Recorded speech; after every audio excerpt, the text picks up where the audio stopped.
Liverpool's famous liverbirds may soon have a rival attraction. Reports are coming in tonight of vampires lurking in the suburbs.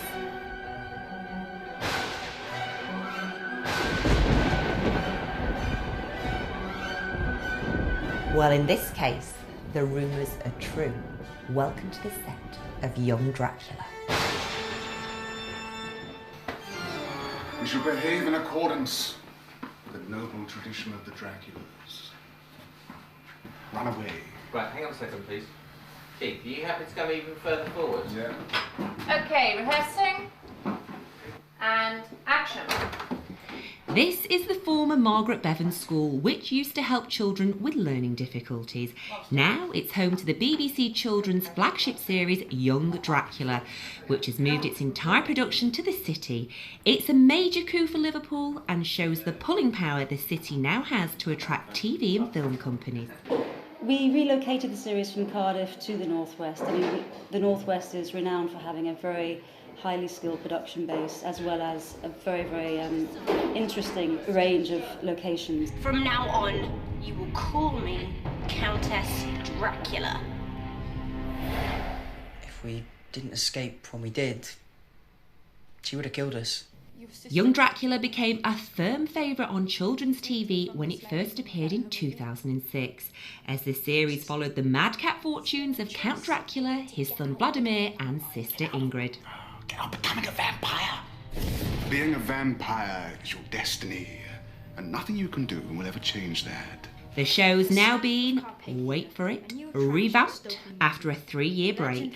They're still using the same members of cast though, and Young Dracula's now in his late teens, which means the series can explore darker elements of the vampire's tale.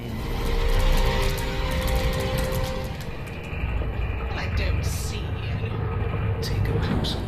Filming of the new series began in Liverpool in May this year and has already created new jobs among the cast and crew.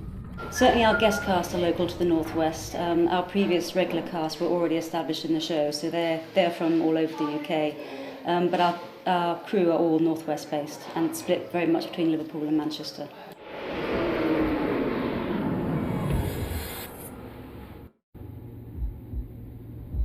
Young Dracula is now on CBBC on Monday and Tuesdays, and the former school has a starring role to play. It's a sort of cross between Hogwarts meets the Blood Bank.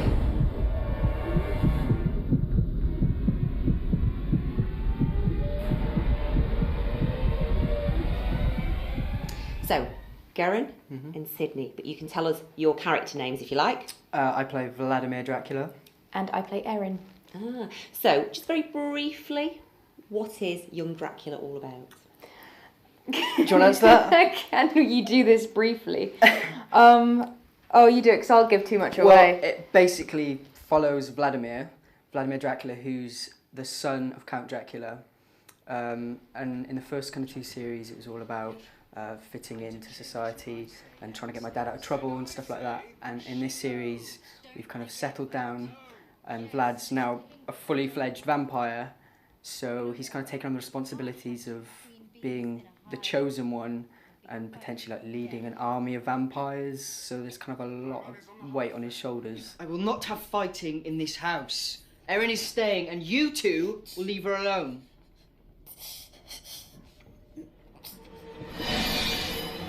Keeping up appearances as a vampire owes a lot to the wonders of the makeup department.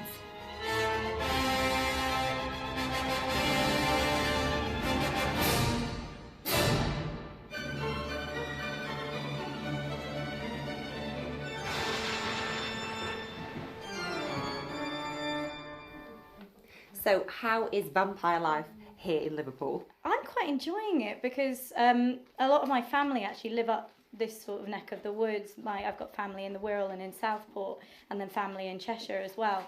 So for me, it's been great because I can go and get a cheeky Sunday lunch whenever I'm up here. And I get to see my family a lot more, which is obviously lovely for me. We've got really lucky in finding this school because we've been able to have makeup and costume and everybody be kind of a base with us. And then we just kind of toddle over to set every day. And because it's so large, we've been able to fit in every single part of our life that we needed to. We've got the school, we've got our vampire quarters as well. And then the only thing that we go outside and film is at Croxteth Hall, which is just the exterior shots. So we got very lucky actually coming down here. Did you lay a fang on the You can't tell me what to do anymore. You think you can defy me? I am your father. Don't ever forget that.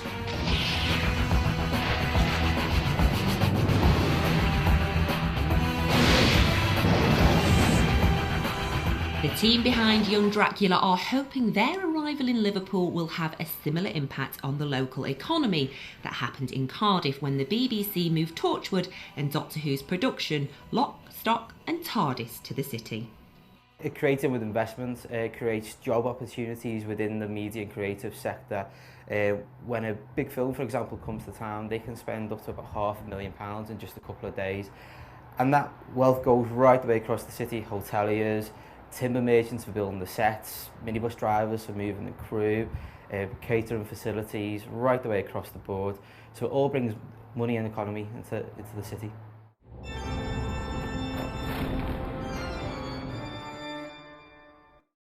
So this is the exterior of Gartside Grange Independent School.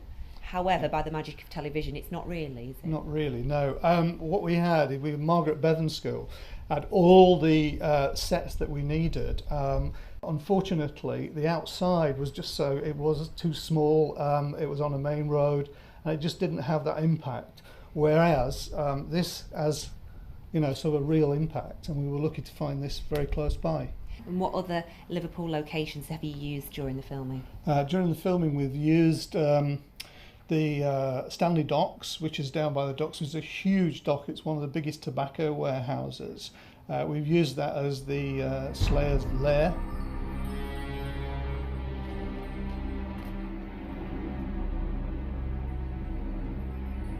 You call yourself a slayer?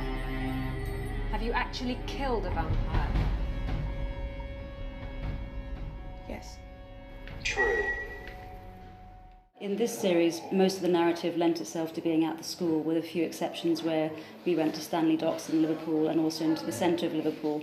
But I think in future series, we'd very much like the narrative to get our vampires out to mix amongst the community, and so that we can see more of the famous Liverpool sites.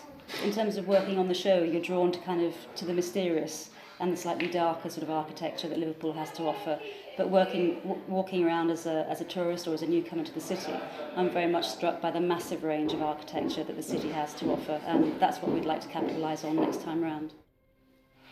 So the future's very much on the dark side for Liverpool. It's not quite Transylvania yet, but it's getting there.